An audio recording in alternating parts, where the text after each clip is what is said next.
I'm David Stello. I'm the business manager for Havern School in Lakewood, Colorado.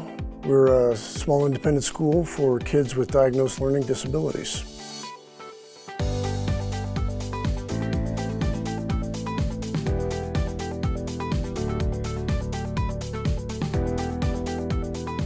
There are a couple of reasons we went with EOS.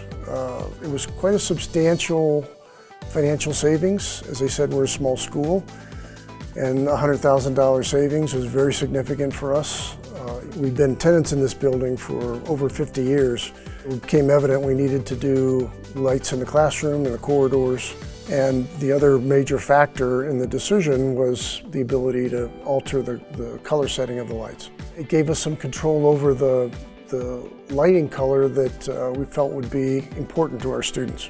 Any advantage that the teacher can have over the learning environment is very important. By being able to alter the lighting, sometimes we can set the tone and make the lesson a little bit more easily to be assimilated by the students. The setting right now is the highest energy setting.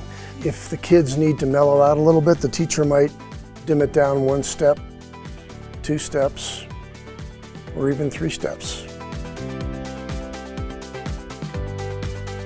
We got about $18,000 in rebates. And I can tell you that we saved substantial amounts of money in the renovation construction costs itself, and we still have about half the building that's on fluorescents, and that does take a fair amount of our time. We have not had to put that kind of time into the LEDs.